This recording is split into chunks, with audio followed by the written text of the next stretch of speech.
നിങ്ങൾ ഇതേപോലത്തെ laminated ration കാർഡാണോ ഉപയോഗിക്കുന്നത് ലേറ്റസ്റ്റ്, അതോ ATM കാർഡ് പോലെ ഇത്രയും കുഞ്ഞ ടൈപ്പാണോ ഉപയോഗിക്കുന്നത്?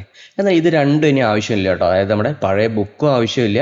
നമുക്ക് നമ്മുടെ മൊബൈലിൽ ഇതേപോലെ എൻ്റെ റേഷൻ കാർഡ് എന്ന് പറഞ്ഞിട്ടൊരു ചെയ്തെടുക്കാൻ പറ്റും. അപ്പോൾ നമുക്ക് ഈ റേഷൻ കാർഡ് ഉണ്ടെങ്കിൽ നമുക്ക് റേഷൻ ഷോപ്പിൽ പോവാം, സപ്ലൈകോയിൽ പോവാം, നമ്മുടെ എല്ലാ കാര്യങ്ങളും ഇത് കാണിച്ചു കൊടുത്താൽ മതി. അതായത് കൊണ്ട് നടക്കണ്ട എന്നർത്ഥം.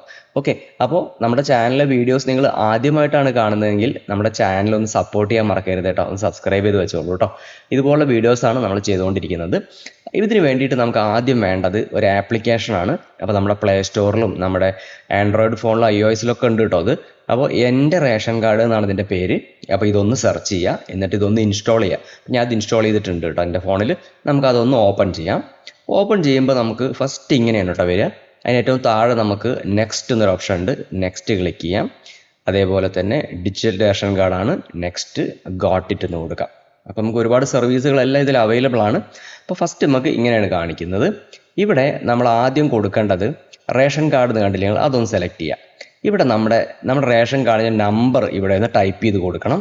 അപ്പോൾ ഈ റേഷൻ കാർഡ് നമ്പർ ഒന്ന് ടൈപ്പ് ചെയ്ത് കൊടുത്തതിന് ശേഷം തൊട്ട് താഴെ കാണുന്ന വ്യൂ മൈ കാർഡ് എന്ന് കണ്ടില്ലേ, ഇതൊന്ന് സെലക്ട് ചെയ്യാം നമുക്ക്. View my card. അപ്പോൾ നമ്മുടെ റേഷൻ കാർഡ് കിട്ടുന്നതിന് വേണ്ടിയിട്ട് റേഷൻ കാർഡ് രജിസ്റ്റർ ചെയ്തൊരു മൊബൈൽ നമ്പർ ഉണ്ടാവുമല്ലോ, ആ മൊബൈൽ നമ്പറിലേക്ക് ഒരു OTP വരും. ആ OTP കൂടെ കൊടുക്കുക കഴിയാം.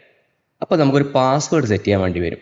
നമ്മളൊരു 5 അക്ക ഡിജിറ്റ്, ഒരു ഏതെങ്കിലും നമ്പർ 1 2 3 4 5 കൊടുക്കണ്ട, വേറെ ഏതെങ്കിലും മാറിയിട്ടൊരു 5 അക്ക ഡിജിറ്റും കൊടുത്തു കഴിഞ്ഞാൽ നമ്മുടെ റേഷൻ കാർഡ് റെഡി. നമ്മുടെ റേഷൻ കാർഡിൻ്റെ ഉടമയുടെ പേര്, ഫോട്ടോ, നമ്മുടെ റേഷൻ കാർഡിൻ്റെ നമ്പർ, നമ്മുടെ കാർഡിൽ ആരൊക്കെ ഉള്ളത്, അങ്ങനെ എല്ലാ ഡീറ്റെയിൽസും നമുക്ക് ഇതിൽ നോക്കിയാൽ കാണാൻ പറ്റും. കണ്ടില്ലേ? അതേപോലെ തന്നെ നമ്മുടെ റേഷൻ വിഹിതം, നമുക്ക് നമ്മുടെ ഈ കാർഡിന് എന്തെല്ലാം ഐറ്റംസ് ആണ് നമുക്ക് ഉള്ളത് എന്ന് നമുക്ക് റേഷൻ വിഹിതത്തിൽ നോക്കിയാൽ കിട്ടും. അതുമാത്രമല്ല വേറെ ഒരുപാട് ഓപ്ഷൻസ് ഉണ്ട് കേട്ടോ നമുക്കിതിൽ. ഏറ്റവും ഇടതുവശത്ത് മുകളിൽ നോക്കിയാൽ നമുക്ക് റേഷൻ ഷോപ്പിൽ എന്തൊക്കെയാണ് ഉള്ളതെന്ന് കാര്യങ്ങളൊക്കെ നമുക്ക് ഇവിടെ നിന്ന് അറിയാൻ പറ്റും. അപ്പോൾ അത് ക്ലിക്ക് ചെയ്യുമ്പോൾ നമുക്ക് ഒരുപാട് ഓപ്ഷൻസ് ഇവിടെ വരുന്നുണ്ട്. കണ്ടില്ലേ നിങ്ങൾ? ഇവിടെ നമുക്ക് വ്യൂ FPS സ്റ്റോക്ക് ഡീറ്റെയിൽസ് എന്ന് കണ്ടില്ലേ നിങ്ങൾ? View FPS details, stock details, ഇതൊന്ന് സെലക്ട് ചെയ്ത് കഴിഞ്ഞാൽ നമുക്ക് നമ്മുടെ റേഷൻ ഷോപ്പിൽ എന്തൊക്കെ ഐറ്റംസ് ആണ് അവൈലബിൾ ആയിട്ടുള്ള ഈ മാസം, അങ്ങനെ അതുപോലെ നമുക്ക് നോക്കാൻ പറ്റും. അതിന് വേണ്ടിയിട്ട് ARD നമ്പർ, നമ്മുടെ റേഷൻ കടയുടെ നമ്പർ നമുക്ക് അറിയണം. നമ്മുടെ റേഷൻ കാർഡിൻ്റെ ബാക്കിൽ എഴുതിയിട്ടുണ്ടായിരുന്നു റേഷൻ കാർഡിൻ്റെ നമ്പർ, അതൊന്ന് ടൈപ്പ് ചെയ്ത് കൊടുക്കാം.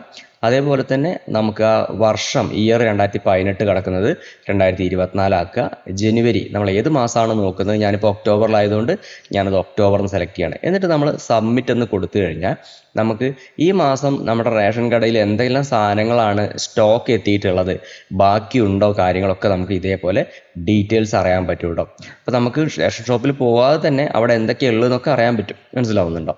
അതേപോലെ തന്നെ നമുക്ക് വേറെയും കുറേ ഓപ്ഷൻസ് ഇവിടെ അവൈലബിൾ ആണ്.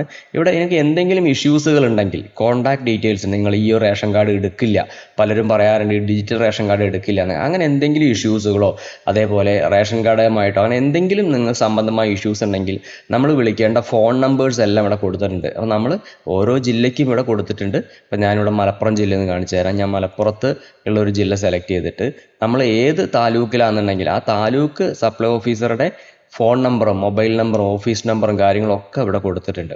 ഓക്കെ, അപ്പോൾ ഇതേപോലെ നിങ്ങൾക്ക് എന്തെങ്കിലും ഇഷ്യൂസുകൾ ഉണ്ടെങ്കിൽ അവരെ വിളിച്ച് സംസാരിക്കാം. ഓക്കെ, അപ്പോൾ നമ്മുടെ ചാനലിൽ ഈ ഒരു വീഡിയോ നിങ്ങൾക്ക് ഹെൽപ്ഫുൾ ആയെന്ന് വിശ്വസിക്കുന്നു. നിങ്ങൾ മാക്സിമം ആളുകൾക്ക് ഇതൊന്ന് ഷെയർ ചെയ്ത് കൊടുക്കുക കേട്ടോ. അപ്പോൾ നമ്മുടെ ചാനൽ നിങ്ങൾക്ക് ഇഷ്ടമായെങ്കിൽ ഒരു ലൈക്ക് അടിക്കാൻ മറന്നു പോകരുത്. നിങ്ങളുടെ വിലയേറിയ അഭിപ്രായങ്ങൾ നിങ്ങൾ കമൻറ്റ് ചെയ്യാൻ മറക്കരുത് കേട്ടോ. വീണ്ടും നമുക്ക് അടുത്തൊരു ഇൻഫോർമേറ്റീവ് വീഡിയോ ആയിട്ട് കാണാം. Thanks for watching.